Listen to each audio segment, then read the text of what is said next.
Дысцыплінарны візіт у Менск. Ці адчыніць польска-беларускую мяжу кітайскі ключык.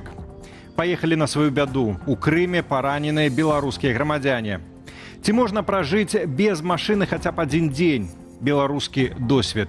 Панядзелак, 22 верасня, 19 гадзіна, аб'ектыў. Я, Валер Руселік, вітаю гаспадарства і запрашаю на выданне.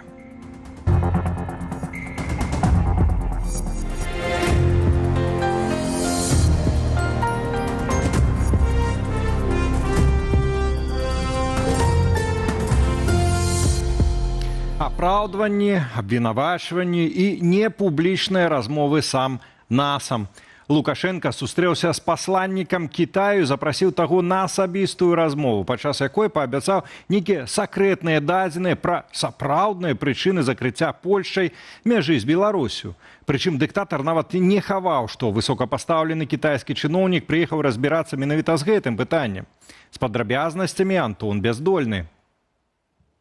У каміннай зале Палацу Незалежнасці Лукашенко прыняў высокага, якаго назвала прапаганда кітайскага госця, чальца палітбюро кампартыі, сакратара Цэнтральнай камісіі ў справе правярання дысцыпліны Лі Сі. Перамовы Лукашенко пачаў з кампліментаў мудрасці Сі Цзіньпіна і завярэнняў вернасці КНР.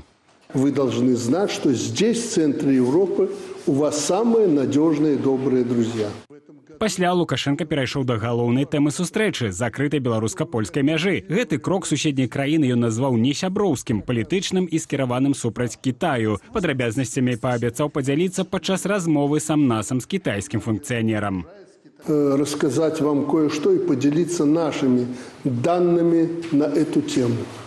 Дело здесь не в Беларуси, а Польша играет роль какого-то коня-скакуна в пользу других государств.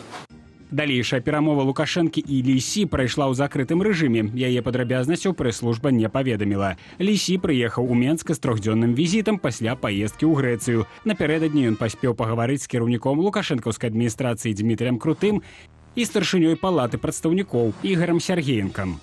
Сам Лі Сі, ён разглядаецца, ён у палітбюро трапіў у 22-м годзе, і тады ж ён трапіў у вось гэта пастаянны камітэт, гэта такое ядро кітайскай палітыкі, гэта некалькі чалавек, якія, уласна кажучы, вырашаюць, якой будзе палітыка Кітаю. І Лі Сі лічыцца чалавекам Сі Цзіньпіна абсалютна на 100%. Візіт адбываецца пасля перамоваў міністраў замежных спраў Польшчы і Кітаю ў Варшаве на мінулым тыдні. Там таксама ўздымалася пытанне закрыцця мяжы. Паводле крыніцаў польскага выдання Newsweek Польска, кітайскі міністр Ван Ї паабяцаў польскаму калегу націснуць на Лукашэнку ў справе спынення гібрыдных атак. Кітайцы, па-першае, не збіраюцца моцна пераймацца праз тое, што гэтая мяжа перакрыта. А па-другое, яны, скажем так, угнойваюць глебу дзеля таго, каб падаць гэта ўсё як памылку Польшчы. Тым часам беларуска-польская мяжа застаецца закрытай ужо больш за 10 дзён. Чуткі пра яе хуткае адкрыццё не пацвердзіліся. Дзяржаўны памежны камітэт паведаміў, што з минулай пятніцы чарга на 3 адкрытых пераходах на мяжы з Літвой і Латвіяй вырасла на 30%.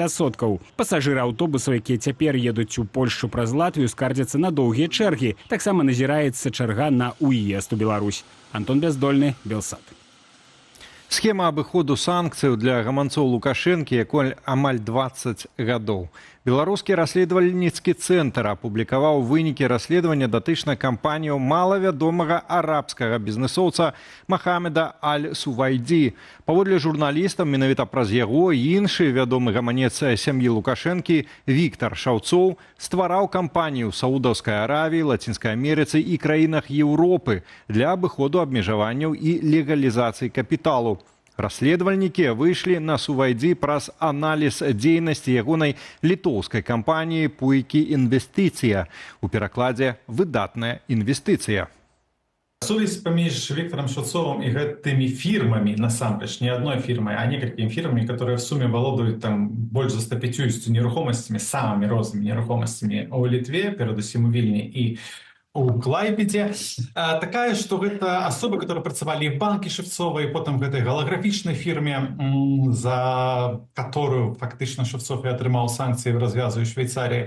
Гэтыя людзі вельмі сцісла з ім працавалі, а цяпер, насамрэч, да нядаўняга часу, пару тыдняў таму яны выйшлі з гэтай кампаніі, бо даведаліся, што мы іх шукаем. У Міністэрстве замежных справаў Беларусі паведамілі пра 2 параненых беларусаў у анексаваным Расіяй украінскім Крыме.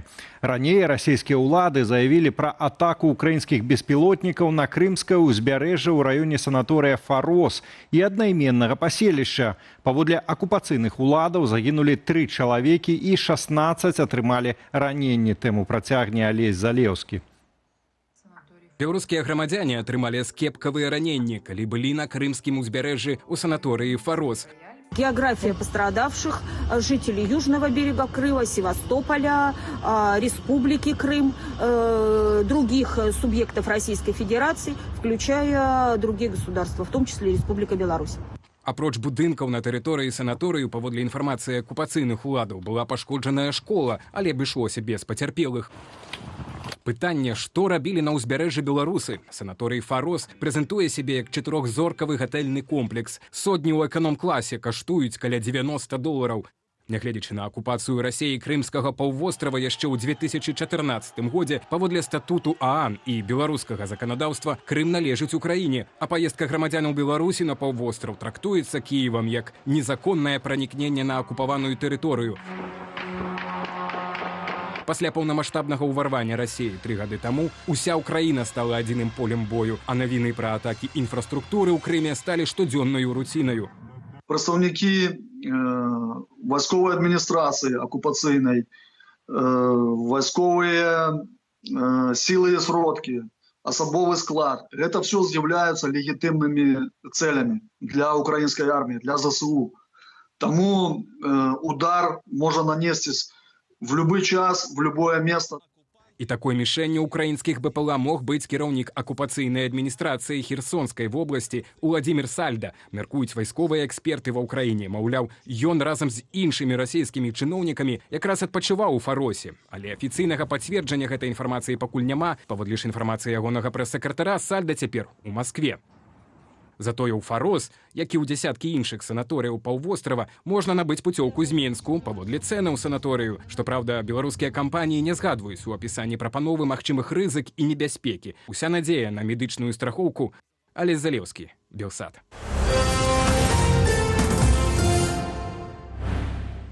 Былы міністр сельскай гаспадаркі і памочнік Александра Лукашэнкі прызнаўся ў атрыманні хабару памерам $2 мільёны США. Гэткае прызнанне Ігар Брыло зрабіў на лаве падсудных у часе разгляду гэтак званай малочнай справы, паведамляе наша Ніва. Паводле крыніцаў выдання, Брыло адзіны з 18 абвінавачаных у малочнай справе, хто прызнаў сваю віну. Разам з ім на лаве падсудных бізнэсовец Янацкітаў, спонсар першай прэзідэнцкай кампаніі Александра Лукашэнкі. Эстонія ўпершыню за 34 гады свайго чалецтва ў ААН склікала пазачарговае пасяджэнне Рады бяспекі гэтай арганізацыі. Нагодай стала чарговая расійская вайсковая правакацыя. Рада бяспекі асудзіла дзеянні Масквы, а міністры замежных краінаў НАТО папярэдзілі Крэмль, што больш не будуць цярпець парушэнняў. Падрабязней Руслан Ігнатовіч. Пазачарговае паседжанне Рады бяспекі ААН, скліканае Эстоніяй, традыцыйна прайшло ў Нью-Йорку. Перш за ўсё, гэтак жа, як і ў выпадку з Польшчай, гаворка ідзе пра тое, каб прыцягнуць увагу міжнароднай супольнасці. Рада бяспекі ААН можа ацэньваць сітуацыю па-рознаму, але гэта пляцоўка, дзе мы ўздымаем пытанні не толькі перад нашымі традыцыйнымі саюзнікамі, але і перад аўдыторыяй у Афрыцы, Азіі ды іншых рэгіёнах. Па-другое, мусіць быць вельмі выразная ацэнка і асуджэнне дзеянняў Расіі. 19 верасня 3 расійскія знішчальнікі МіГ-31 на 12 хвілінаў заляцелі ў паветраную прастору Эстоніі над выспаю Вайндла у фінскай затоцы. Яны ляцелі без плану палёту з выключанымі транспордарамі і не выходзілі на сувязь з дыспетчарскімі службамі.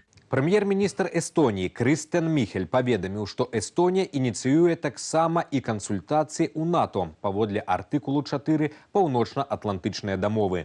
Ён падкрэсліў, што гаворка ідзе пра непасрэдную пагрозу бяспецы альянсу.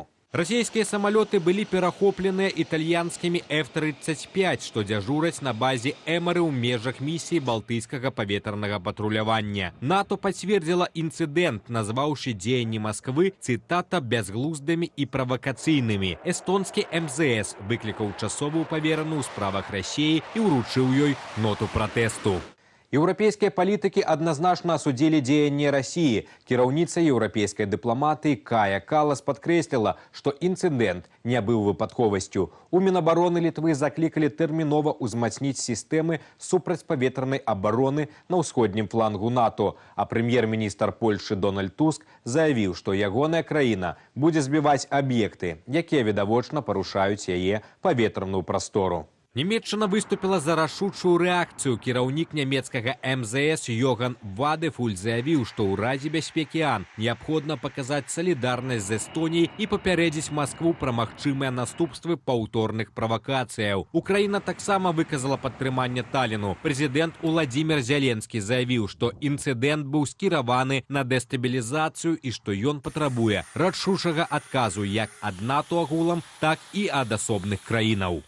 Прэзідэнт ЗША Дональд Трамп адрэагаваў на парушэнне паветранай прасторы Эстоніі, назваўшы яго, цытата, вялікай праблемай. Акрамя таго, Трамп пацвердзіў, што ЗША дапамогуць абараніць Польшу і краіны Балтыі, калі Расія працягне эскалацыю. Міністэрства абароны Расіі традыцыйна адрынула ўсе абвінавачванні, заявіўшы, што палёт мігаў адбываўся, маўляў, над нейтральнымі водамі Балтыйскага мора на маршруце ў Калінінград. Паводле Масквы межы іншых дзяржаў не парушаліся, а палёт, цытата, адпавядаў міжнародным правілам. На наступны дзень пасля эстонскага інцыдэнту сітуацыя паўтарылася. 20 верасня два еўрафайтары Нямецчыны паднімаліся для перахопу расійскага самалёта Іл-20М, які перабываў у міжнароднай паветранай прасторы без плану палёту і не выходзіў на сувязь. Самалёт суправаджалі да перадачы кантролю шведскім знішчальнікам. Такія незаяўленыя палёты рэгулярна фіксуюцца ў балтыйскім рэгіёне. У 2025 годзе Іл-20М ужо двойчы перахоплівалі ў сакавіку і жніўні. Руслан Ігнатовіч, Белсат.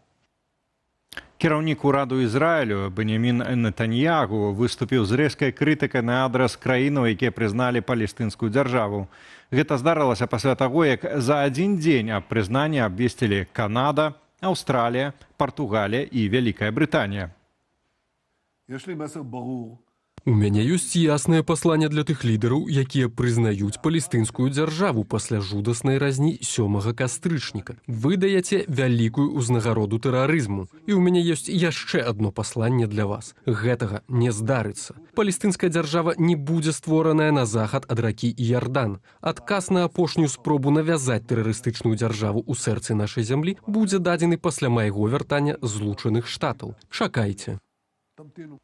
Яшчэ ў ліпені брытанскі прэм'ер Кір Стармер заявіў пра намер пайсці на такі крок, калі Ізраіль не пойдзе на спыненне агню і не спыніць гуманітарнай блакады палестынскіх тэрыторыяў. З таго часу ізраільцяне пачалі новы наступ на Газу. Гэта справакавала хвалю прызнання Палестыны. Цяпер гэткіх краінаў 193. Чакаецца, што на сённяшняй канферэнцыі ААН, што пройдзе ў межах 80-й Генеральнай асамблеі, да іх далучацца Бельгія і Францыя. Ізраіль і ЗША дэманстратыўна не будуць браць удзел у сустрэчы. На тле рашэнняў заходніх краінаў паплечнікі Нетаньягу заклікаюць яго анексаваць больш за 80% заходняга берагу і працягнуць наступ на Газу.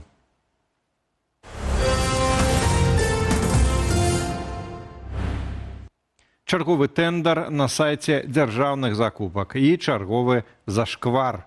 Для новага будынку ЗАГСу ў Барысаве шукаюць герб коштам амаль 7 000 рублёў.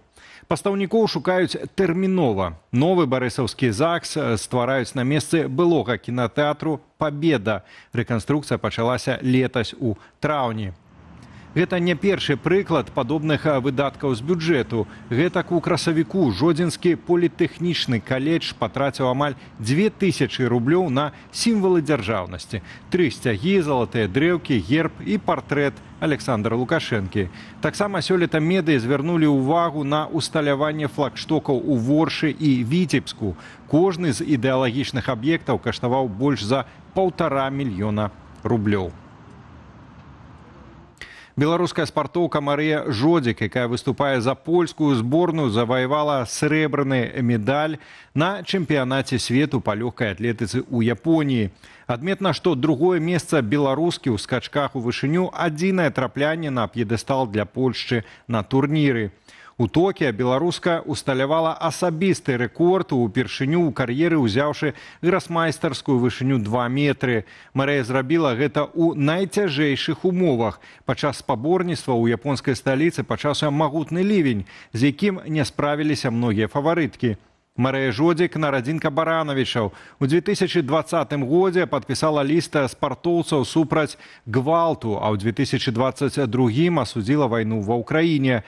Пасля пераезду ў Польшчу трэнавалася асобна, самастойна, атрымала грамадзянства і прабілася ў зборную. Лёгкаатлеты ж з зборнай Беларусі ад усіх міжнародных спаборніцтваў адхіленыя. Прычына – санкцыі на адрас афіцыйнага Менску за падтрыманне расійскай агрэсіі супраць Украіны. Пакінуць аўтамабіль дома і паехаць на працу на грамадскім транспарце ці на ровары. Гэткім чынам усе ахвотнікі маглі далучыцца да глобальнай акцыі «Дзень без аўтамабіля», скіраванай на памяншэнне шкодных выкідаў у паветра. Атрымліваецца, я асабіста ўдзельнічаю ў гэтай акцыі кожны дзень. А як у вас спадарства? Якому віду транспарта аддаюць перавагу беларусы, разбіралася Аліна Скрабунова. Брамкі адкрытыя, гэта значыць, што ў метро можна праехаць бясплатна. Варшава, як і многія іншыя гарады, далучылася да сусветнай акцыі «Дзень без аўтамабіля». У Брусэлі пайшлі яшчэ далей і на адзін дзень увогуле зачынілі ўвесь горад для прыватнага аўтатранспарту. Таму ўсе жыхары Брусэлю былі на роварах або пешкі. Ён спрабуе адрамантаваць гэты ровар, што быў выпушчаны ў 1990 годзе. Ён едзе і нават добра, але нам усё роўна ёсць над чым папрацаваць. Дзень без аўто праходзіць і ў Беларусі. Арганізатары заклікаюць перадусім кіроўцаў адмовіцца ад прыватнага транспарту на карысць грамадскага. Таму і права на бясплатны праезд гарадскія ўлады далі толькі кіроўцам пры прад'яўленні пасведчання кіроўцы і тэхпашпарта на аўтамабіль. Мы сегодня знаем, что 80% загрязнения воздуха в городе Минске – это транспорт. Поэтому именно эта акция призвана обратить внимание людей на необходимость хотя бы иногда отказываться от использования транспорта. Альтэрнатыва – ровары і самакаты. Паводле канцэпцыі развіцця роварнага руху, прыняты Менскім гарадскім саветам дэпутатаў, да 2030 года агульная працягласць веласцежак у Менску мусіць дасягнуць 380 километров. По состоянию на 1.09 было уже обустроено более 350 километров.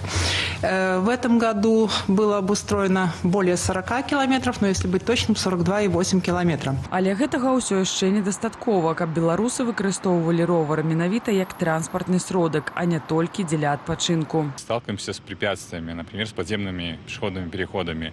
То есть велосипедисту некомфортно спускаться или въезжать там километр, чтобы передвигаться не слазя с велосипеда. Плюс сейчас вот появились эти изменения, что через каждый пешеходный переход, через каждый перекресток надо спешиваться. Это такой шаг назад. Пасля нядаўніх зменаў правілаў дарожнага руху на пешаходных пераходах у Менску узмацнілі кантроль раварыстаў. Многие засталіся незадаволенымі. У меня есть самокат и велосипед. Пожалуй, постоят в гараже. На машине буду ездить. Так надежнее. Не чувствуешь себя нарушителем на каждом переезде. Паводле інфармацыі ДАІ, у Менску на пачатак года было зарэгістравана амаль 900 тысяч аўтаў. І гэты лік увесь час расце. Аліна Скрабунова, Белсат. Ну што ж, у аб'ектыве на сёння ўсё. Болей навіна ў нашым тэлеграм-канале, на які вы можете перайсці праз QR-код на вашых экранах.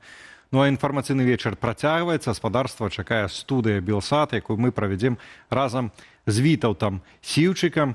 Вітаўце, ну мы ўсе памятаем, што найлепшая агітацыя – гэта уласны прыклад. Я езджу на ровары, Аліна Скрабунова ездзіць на ровары.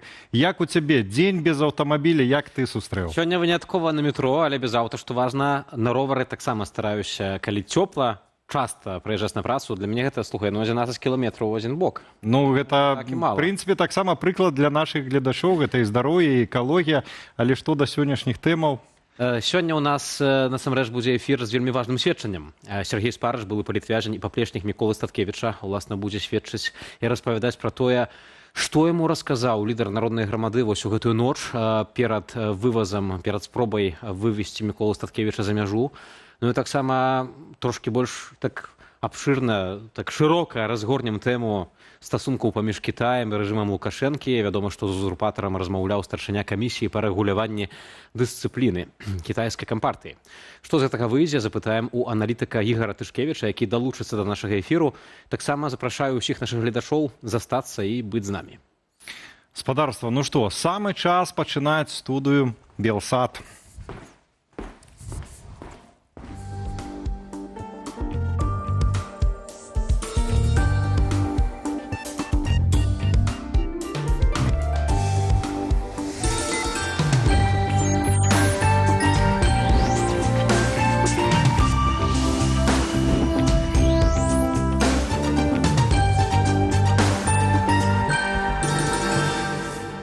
Не ведаю, ці глядзяць нас у Кітаі.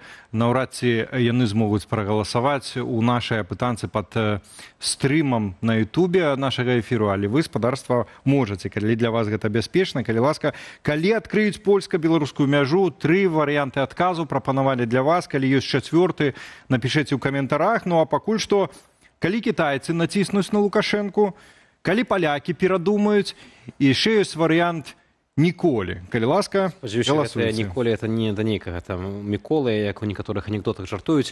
Між тым, гаспадарства таксама заклікаю да галасавання, калі для вас гэта бяспечна. Мы тым часам распачынаем эфір першай нашай тэмай. Неўзабаве да нас далучыцца Сергей Спарыш, паплечнік Міколы Статкевіча з партыі «Народная грамада».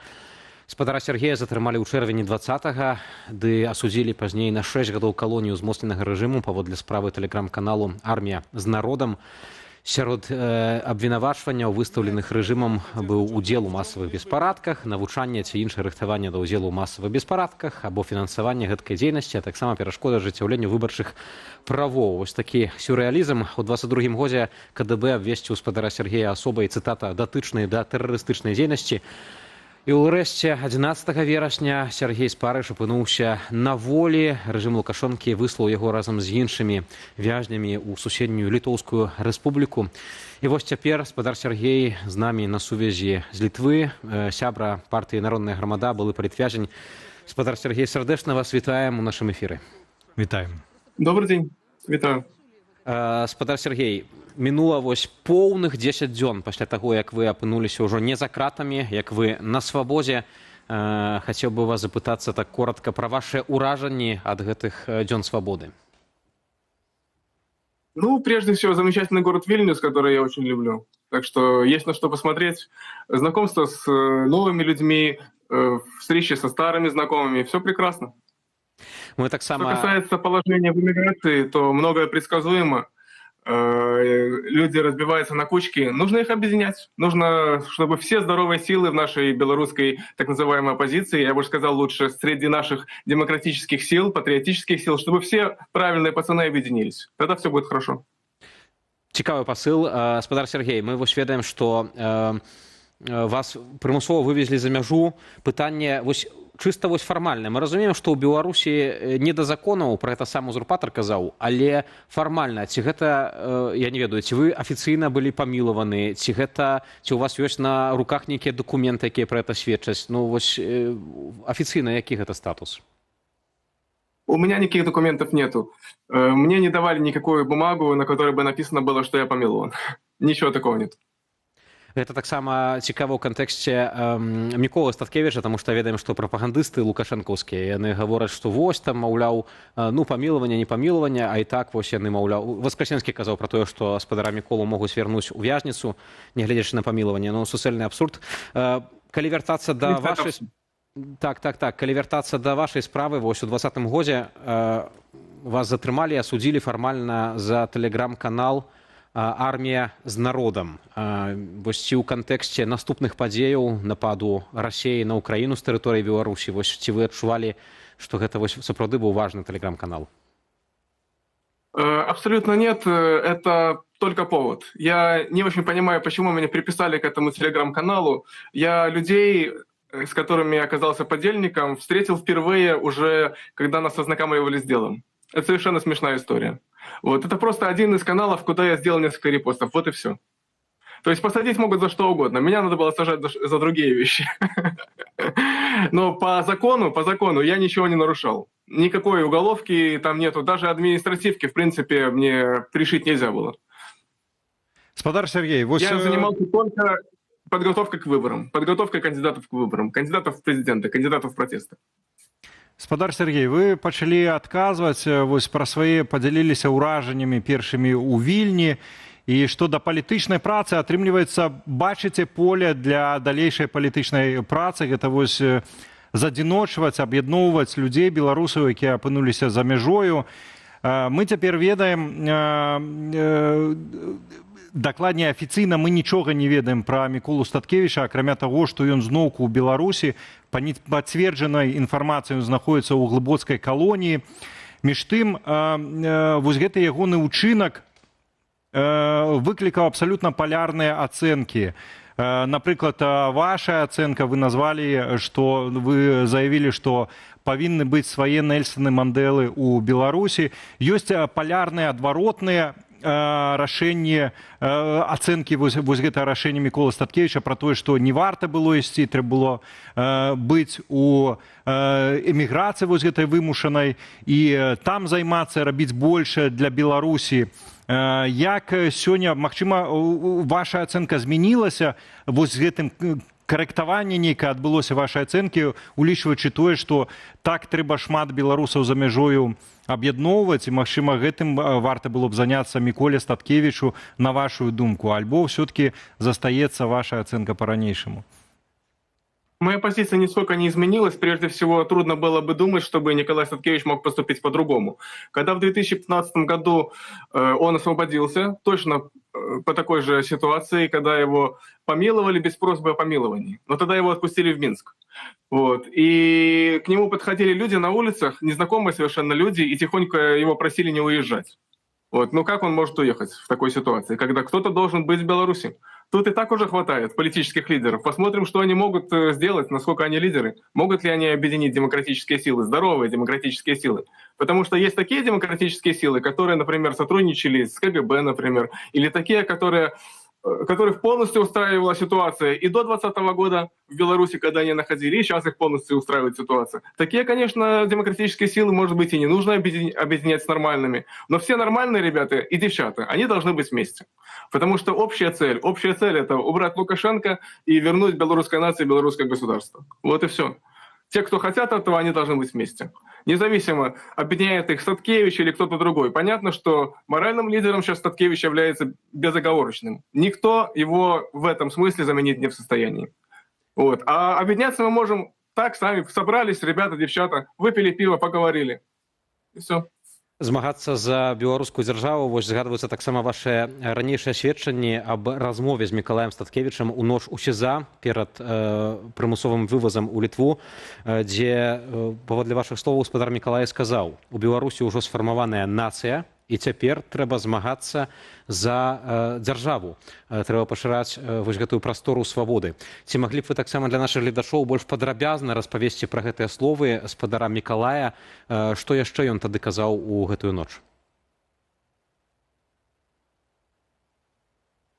Ну, нужно понимать, что половина задачи уже сделана. Мы, белорусы, очень привыкли самоунижаться. Мы привыкли к тому, что мы рассказываем о себе, какие мы слабые, какие мы плохие, какие мы трусливые, как мы не можем договориться, как мы чего не можем сделать. На самом деле половина пути к белорусской нации, имеющей белорусское государство, уже пройдена. То есть сама нация уже есть. Это самый сложный этап.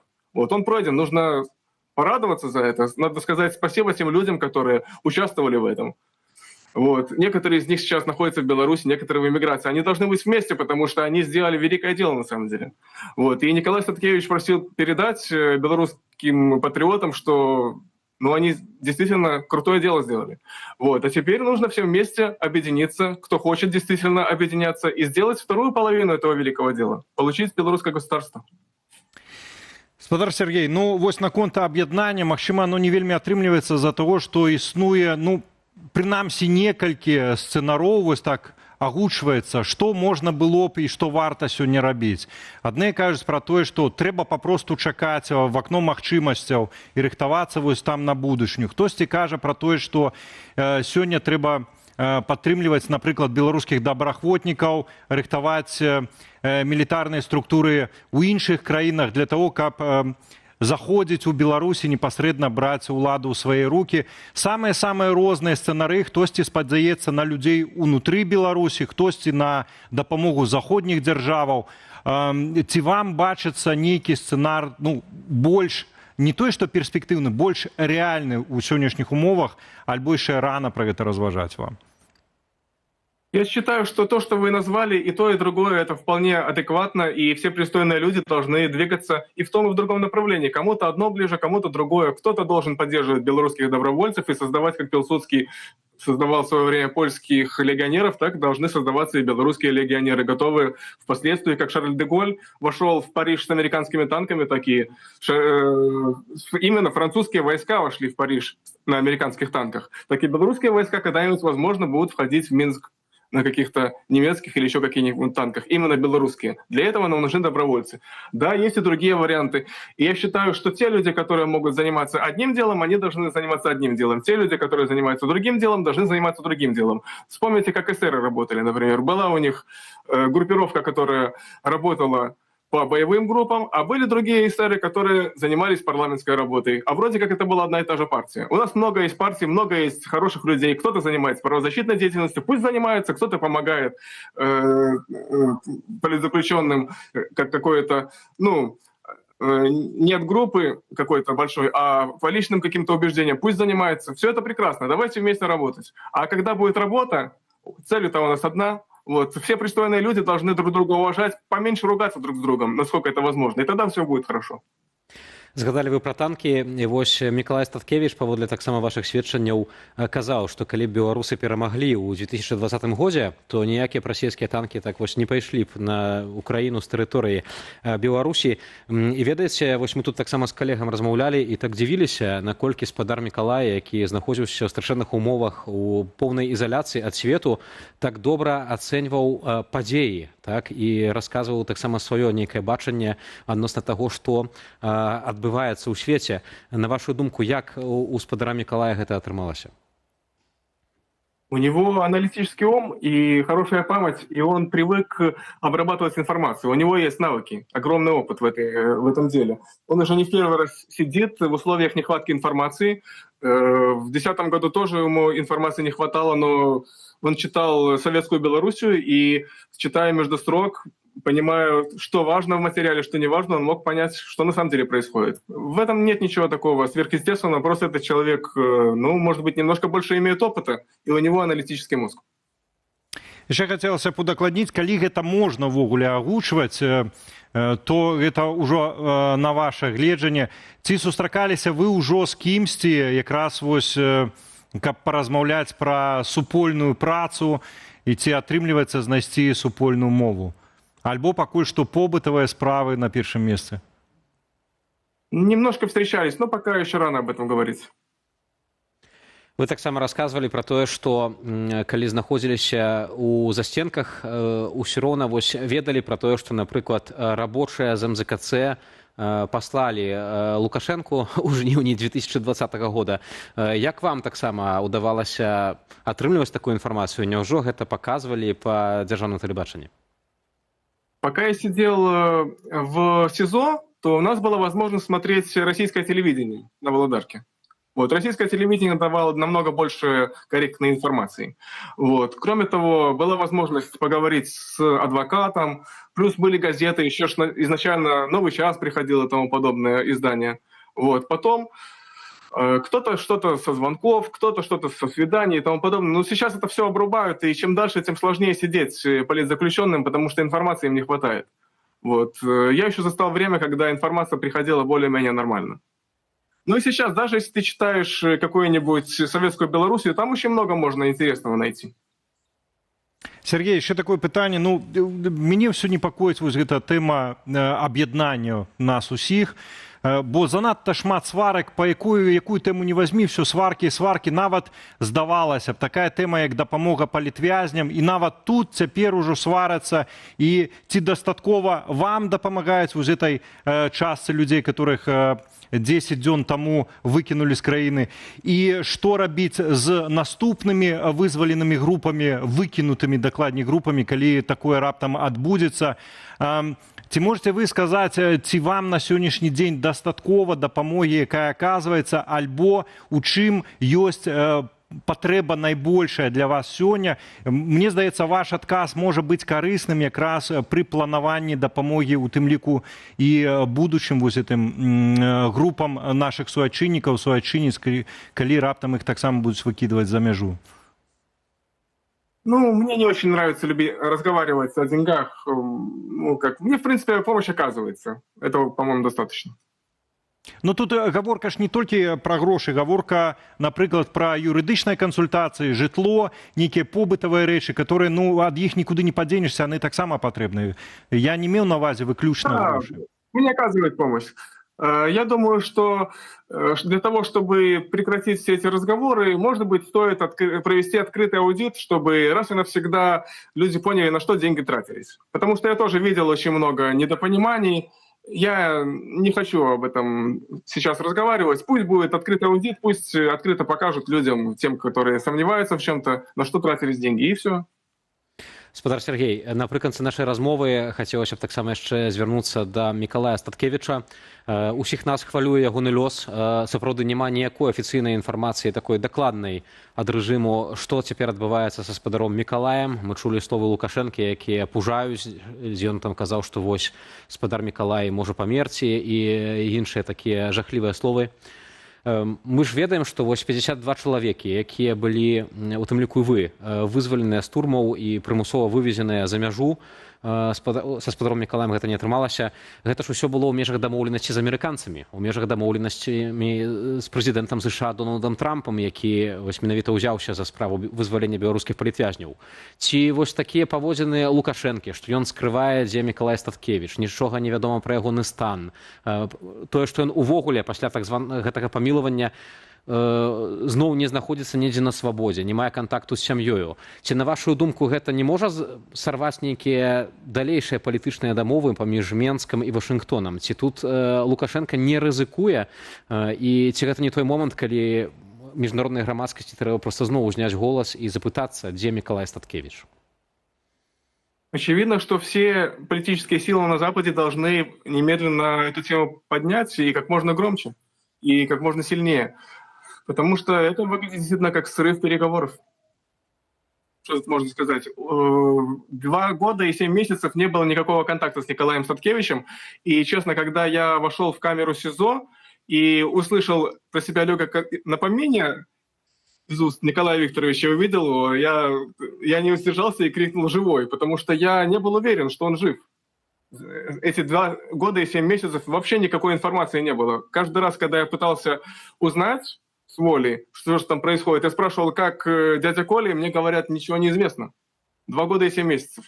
Поэтому сейчас они тоже будут пытаться скрывать эту информацию. И все, кто могут, должны давить на власти. Кроме того, я хотел бы еще раз поднять вопрос о медицинской помощи. Николаю Викторовичу необходима медицинская помощь, потому что у него есть определенные проблемы, в частности, с сердцем.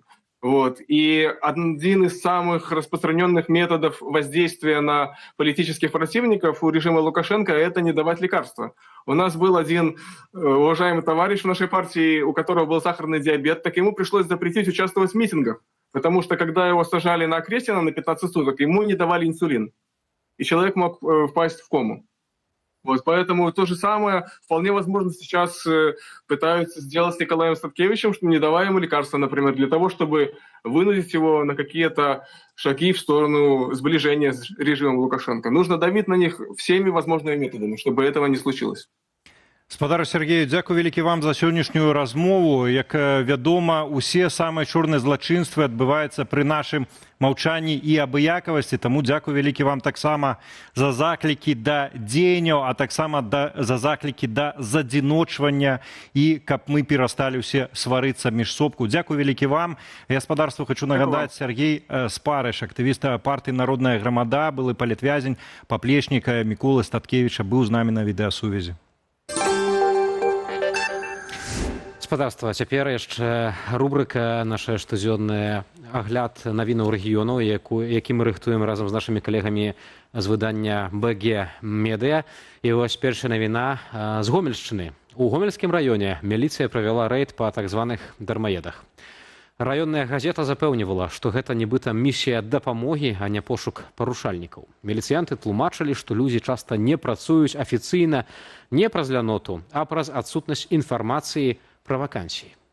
Непрацоўных нібыта папросту запрасілі з'явіцца ў райвыканкам. Між тым, называючы беспрацоўных парушальнікамі, газета сама парушае закон. У Канстытуцыі прапісанае права на працу, а не абавязак. У Ельску сабралі грамадзянаў, якія стаяць на ўліку, і проста тых, хто не працуе афіцыйна. Пасля лекцыі іх прымусілі да грамадска-карысных працаў, што супярэчыць закону. Без пастановы суда прымусовая праца забароненая. Падобныя рэпрэсіі пачаліся летам у Рагачове. Паведамілі, што з красавіка 25-го года 12 непрацоўных чалавек прыцягнулі да адказнасці, цытата, за ігнараванне патрабаванняў міліцыі. Канец цытаты. А ў Мазыры нядаўняе прафілактычнае мерапрыемства ў Дзюкосях скончылася прыцягненнем да прымусовай працы раней асуджаных беспрацоўных. Міліцыя ў Гомлі адпрацоўвае грамадзянаў, якіх унеслі ў базу незанятых у эканоміцы. Афіцыйна беспрацоўных спрабуюць працаўладкоўваць з дапамогаю сілавікоў ужо каторы месяц. Сімвалічна, што відэашэраг вось да гэтага матэрыялу пра так званых дармаедаў, і мы каго бачым? Ну, перадусім міліцыянтаў, якія вось ходзяць па хатах, трасуць людзей. Хто б гаварыў, іх вымагаюць. І хто б каго называў дармаедамі, правда? Гаспадарства, такая сітуацыя. Між тым, у працяг тэмы, чым займаюцца так званыя сілавікі, альбо тыя, хто быў імі, арганізацыя ветэраны органаў унутраных справаў і унутраных войскаў МУС-РБ рэчыцца. Цягам месяца апублікавала ў сацетках фота і відэа пра тое, як адстаўнікі трэнуюць, цытата, народнае апалчэнне на мяжы з Украінай у Хойніцкім і Брагінскім раёнах. Арганізацыя кіруе Рыгор Еўдакімаў, які згадваецца ў сеціве як старэйшы лейтэнант запасу, прадпрымальнік, уладальнік крамы і байкер. У студзені 2020 года ён наведваў Кіеў і выкладаў фота адтуль на сваёй старонцы.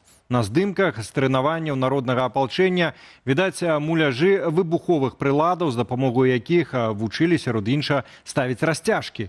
Мяркуючы па фота, шмат увагі надавалася тактычнай медыцыне. Цікава, што на адным з кадраў паранены мае нашыўку з рунамі. Такія патчы раней фіксаваліся ў расійскіх вайсковых падраздзяленнях.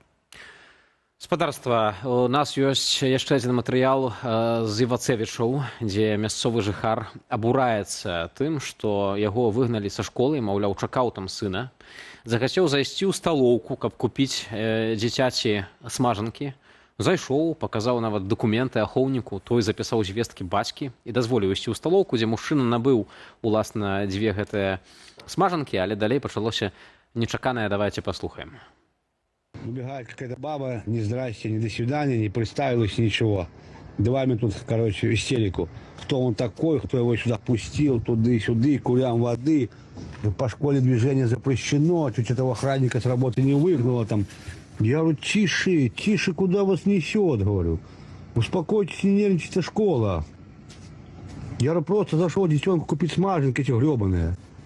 У нас запрещено ходить. Да повесь объявление на всю школу, на улице, на выходе. Запрещено заходить в школу. У нас ОМОН работает, с собаками поставьте рядом. Бред какой-то со школы с этой.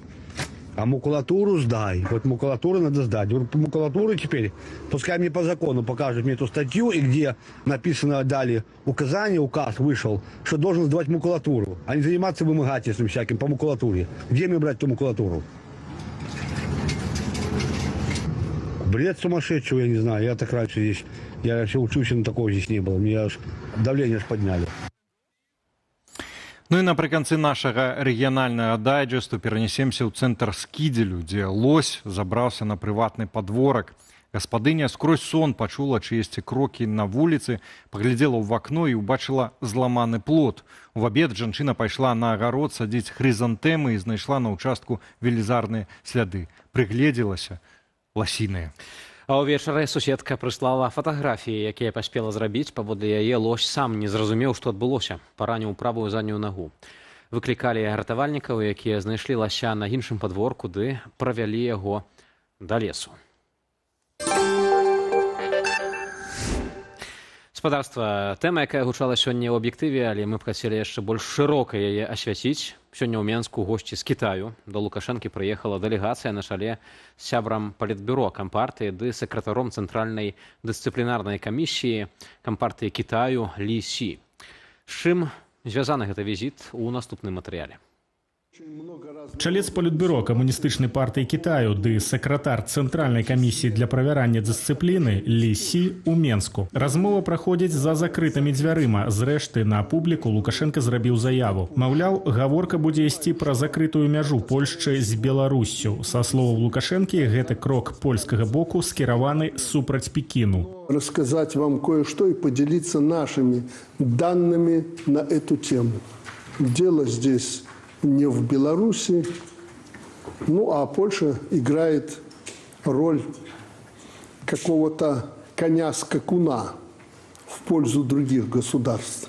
12 верасня Польшча закрыла рэшту памежных пераходаў з нашай краінай, спаслаўшыся на небяспеку ад вучэнняў «Захад-2025». Прыпынены не толькі пасажырскі рух, але і чыгуначны транзіт грузаў маршрутам Кітай-Еўразвяз. Гэта выклікала занепакоенасць Пекіну. Тыдзень таму кіраўнік МЗС Кітаю Уан Ї сустрэўся са сваім польскім калегам Радославам Сікорскім, а таксама прэзідэнтам Польшчы Каралем Наўроцкім. Польскі бок звярнуў увагу на неабходнасць спынення гібридных атак на мяжы, арганізаваных рэжымам Лукашэнкі. Варшава таксама заклікае да вызвалення з турмаў журналіста і дзеяча польскай меншасці ў Беларусі Анджэя Пачобута, а таксама манаха-кармеліта Гжэгажа Гавела, якога вінавацяць у нібыта шпіянажы.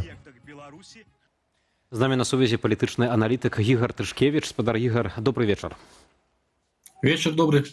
Добре. На вашу думку, ці кітайцам удасца пераканаць Лукашэнку пайсці на саступкі Польшчы, так як гэтага вымагае афіцыйная Варшава?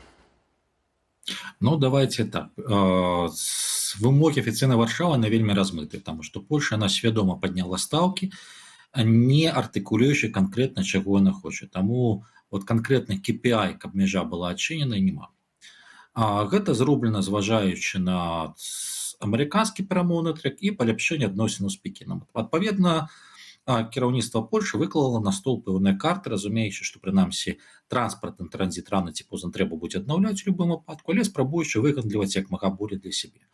Адпаведна, ёсць тры катэгорыі, ну, умоўна кажучы, пытанні. Пытанні тактычнага характара, якія можна вырашыць. Пытанні, пра якія давядзецца дамаўляцца. Гэта азначае прымусіць Менск да кансультацый з Польшай. І, скажем так, максімальна адкрытыя пытанні альбо пажаданні, якія ў кароткатэрміновай перспектыве выканаць немагчыма. Станам на сёння, ну, фактычна Менск вымушаны апраўдвацца.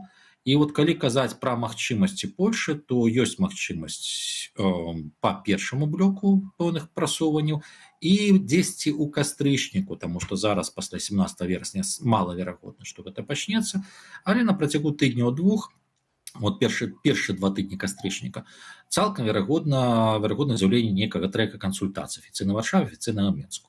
І што можа спрычыніць вырашэнне пытання блоку 2.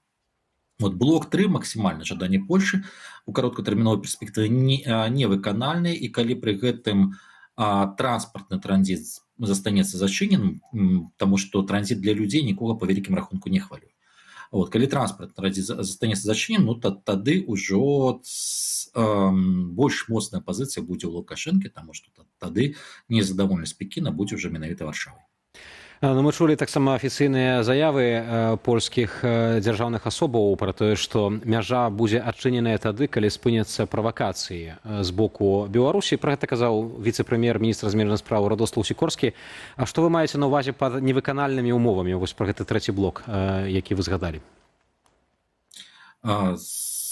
Давайте так. Пытанне такое. Змяншэнне колькасці мігрантаў на мяжы гэта тое, што можа абмяркоўвацца. Вызваленне палітвязняў гэта тое, што можа абмяркоўвацца, але афіцыйны Менск ён будзе прывязваць гэта ў пэўным сэнсе да амерыканскага трэку і да пэўных чаканых саступак з боку Злучаных Штатаў Амерыкі дапамогу ЗША ў вырашэнні пытання.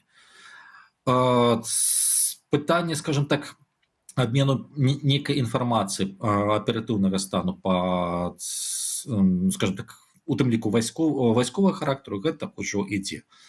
Змяншэнне ўзроўня палітычнай нейкай такой істэрыі з абодвух бакоў гэта тэарэтычна магчыма. Вызваленне ўсіх альбо палітвязняў менавіта па пажаданню Варшавы гэта немагчыма. Крокі, назовем так, палітычнага характара, калі Менск афіцыйна там выбачаўся, гэта палітычна немагчыма. А яшчэ раз, пакуль што мы маем тры катэгорыі патрабаванняў, якія былі агучаны. Першая катэгорыя, што паколькі была мяжа зачынена на час вучэння. Катэгорыя нумар 2, што мяжа будзе адчыненая пасля таго, як будуць вызвалены пэўныя палітвязні. Катэгорыя нумар 3, яшчэ раз, гэта з пункту бліжнепольскіх афіцыйных асобаў. Мяжа будзе адчынена тады, калі спыняцца правакацыя. Гэта тры розныя рэчы. Тры розныя блокі, а не адзін. Таму я не выключаю, што з'явяцца яшчэ дадатковыя, я не выключаю, што і з Менску з'явяцца дадатковыя, таму гэта ўжо тэма размовы дзесьці ў кастрычніку месяца. Спадару Ігору, ну вось ёсць жа таксама паралельна з'яўляецца ў медыях і ацэнкі наконт таго, што для Китая, в прынцыпе, гэта не такі важны вось гэты канфлікт, который варта развязваць, таму што там зусім трошачкі ад ягонага экспарту займае гэты кірунак. У такой сітуацыі ці атрымліваецца так, што нават сённяшні візіт высокапастаўленага кітайскага чыноўніка ў Менск, ён больш патрэбны Лукашэнку, каб з дапамогою Китая неяк дамовіцца, можна сказаць, альбо праціснуць палякаў на адкрыццё мяжы, альбо ўсё-такі ў гэтай сітуацыі больш Китая. Візіт прадстаўніка Китая ў Менск гэта тое, чаго паслядоўна дамагалась Варшава. Гэта фактычна ў нейкім выкананні, магчыма, нейкіх дамоўленасцяў або выкананні нейкіх пажаданняў якраз такі польскіх палітыкаў, таму што яшчэ раз яны свядома паднялі стаўкі, спрабуючы прыцягнуць да пачатку ўзаемных кансультацый з краіну, якая ўплывае на Беларусь, Кітай. Адпаведна, яны атрымалі першы фактычны пазітыўны фідбэк. Ну, я маю на ўвазе, што калі раптам абодва бакі, беларускі і польскі, будуць упарціцца, ці не атрымаецца так, што кітайцы, вось як Трамп неаднойчы заяўляў, што я ўмываю рукі, тут кітайцы таксама скажуць, ну не хочаце дамаўляцца, мы таксама ўмываем рукі і ў выніку прайграюць, у тым ліку прайграе Лукашенко, бо мы ведаем, велізарныя страты несе не толькі беларуская чыгунка, але, напрыклад, і Беларусь калій, которому папросту не хапае вагонаў, каб гнаць калій у тыя ж самыя расійскія парты. Ну, наконт вагона крышку не так, таму што бігбэгамі у кантэйнерах Беларусь калій экспартаваў прыблізна 10-15%, скажем так, аб'ёмаў, калі казаць пра Кітай менавіта чыгункай. Яшчэ ад чыгуначнага транспарта астатні звычайным насыпным, але так збольшага гэта, скажем так, у партэлі ідзе яшчэ раз насыпным, а не кантэйнерам. Таму з гэтай тэзай пагадзіцца не магу. Калі казаць пра супрацоўніцтва Китая з Польшай і Беларусю, тут пытанне ў тым, што і адна, і другая краіна, яны вельмі зацікаўлены ў супрацоўніцтве з Китаем. Станам на сёння мы маем два дакумента. Адзін гэта фінальны дакумент па выніках візіта в АН, дзе зафіксавана, што краіны будуць супрацоўнічаць у развіцці транзіта Кітай, Еўропа. І там ёсць важныя пункты для Польшы. Гэта ў пытанні развіцця электрамабіляў. Польша хоча прыцягнуць гэты інвестыцыі. І ў пытанні гандлю тавараў падвойнага прызначэння. Польша хоча стаць пасярэднікам для такіх тавараў, у тым ліку ў пастаўках в Украіну. Яшчэ раз, гэта тое, што афіцыйна апублікаваны дакумент. З іншага боку, ёсць афіцыйна апублікаваныя дакументы кітайскім бокам, но беларускі не любяць публікаваць чамусьці, дзе ёсць яшчэ камюніке нават з 24 года па выніках міжурадавых, скажем так, перамоваў, і там вельмі цікава ёсць, скажем так, абавязательства, што Беларусь і Кітай, яны беруць на себе абавязкі сумесна забяспечыць бяспечнасць транспартных калідораў грузавых цягнікоў Кітай-Европа. І ў дадзеным выпадку так, з гэты кейс, цяперашні, ён атрымліваецца, што станам на сёння фактычна Беларусь парушае взяты на сабе абавязкі ў 24 годзе. Яшчэ раз, гэты камюніке вісіць на сайце ўраду Китая, зараз скажу адрес, Gov.cn. Ну, все вельмі проста. Афіцыйны адрес. Але ёсць абавязкі пэўныя і Польшы. Таму яшчэ раз, пытанне ў часе. Станам на зараз Польша ў больш выгаднай пазіцыі. Калі кансультацыі не будуць пачаты, альбо калі Польша да пачатку кансультацыі, агучыўшы пэўныя свае патрабаванні, будзе падчас кансультацыі высоўваць новыя, у пройгрышнай пазіцыі будзе ўжо Польша. Спадар Ігор, таксама такі момант. Я вось прачытаў інтэрв'ю амбасадара РБ ў Кітаі Александра Шаравякова, якое ён даваў у пачатку гэтага года, і ён вось казаў пра ключавыя кірункі беларуска-кітайскай супрацы да 2030 года. На першае месца ён паставіў уласна ўзмацнення і рэалізацыя ініцыятывы «Адзін пояс, адзін шлях». Выглядае, што цяпер гэты план цалкам сарваны, таму што Беларусь не можа ўдзельнічаць у такой ініцыятыве, калі межа зачыненая. Адзін пояс, адзін шлях – это не толькі транспартаванне тавараў, гэта эканоміка палітычная, скажем так, ініцыятыва, якая ўключае ў сабе і абмен тэхналогіямі, якая ўключае ў сабе лакалізацыю пэўных вытворчасцяў і так далей.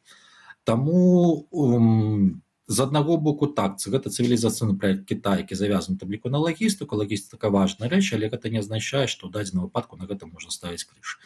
Тут таксама варта, скажем так, пазбегаць такіх крайніх ацэнак, таму што па вялікім рахунку Польша таксама ёсць рэалізатарам той же самай ініцыятывы «Адзін пояс, адзін шлях». Калі казаць пра само інтэрв'ю, ну, яшчэ раз я рэкамендую параўнаць тое, што агучыў чыноўнік, з дакументам, які называецца, зараз хвілінку перакладу расійскай, не расійскай мовы альбо беларускай, як ён там называецца, сумесны камюніке ўраду Кітайскай Народнай Рэспублікі і ўраду Рэспублікі Беларусь 22 жніўня мінулага году 2024, дзе якраз такі пералічаны прыярытэты развіцця. Гэтыя прыярытэты, яны супадаюць з падпісаным дакументам падчас саміту Шанхайскай арганізацыі супрацоўніцтва, падпісаны дарожнай карты развіцця адносінаў Беларусі і Кітая. Я маю на ўвазе агульныя кірункі. Ну, таму можна проста пачытаць два дакументы, паглядзець, ну, дзе крышку схібіў беларускіх дыпламатаў альбо пра што. Спадар Ігор, я выбачаюся, што мушу перапыняць, бо у нас літаральна паўхвілінкі застаецца. Хачу вярнуцца ўсё-такі да простых беларусаў, да простых людзей. Ці можа быць такі варыянт кампрамісны, калі бакі трошачкі пойдуць адзін аднаму насустрач і адкрыюць якраз толькі грузавы пераход памежны, а якраз пасажырскі па-ранейшаму застанецца зачыненым. Рэальна такі сцэнар альбо не? На першым этапе такі сцэнарый цалкам рэальны, на жаль. Спадар Ігор, дзякую вам за каментар. З намі на сувязі быў Ігор Тышкевіч, палітычны аналітык. Абмяркоўвалі вось гэты прыезд кітайскага высокапастаўленага чыноўніка ў Менск пасля таго, як Польша столькі часу трывала, нават атакі на межы, забіты жаўнер, палякі, палітвязні, і вось нарэшце вырашылася на такі рэзкі крок, як цалкам закрыць мяжу з Беларусю. Гаспадарства. Напрыканцы маем яшчэ матэрыял такі прыемны, прыгожы, мужчыны, жанчыны ў традыцыйным убранні, духавыя аркестры, конныя павозкі, ўсё гэта традыцыйны парад строяў, што прайшоў у Мюнхене падчас Актоберфесту, сусветна вядомага фестывалю піва. Ну і сярод удзельнікаў былі платформы ад 6 мюнхенскіх бровараў, убраныя ў чорна-жоўты строй «Мюнхенскае дзіця», гэта постаць з гербу Мюнхену, і група акрабатаў, што выконвалі народны танец «Морыксентенцар», традыцыя якога бярэ пачатак у 15 стагоддзі. Цяжка вымавіць, таму глядзіце без каментара.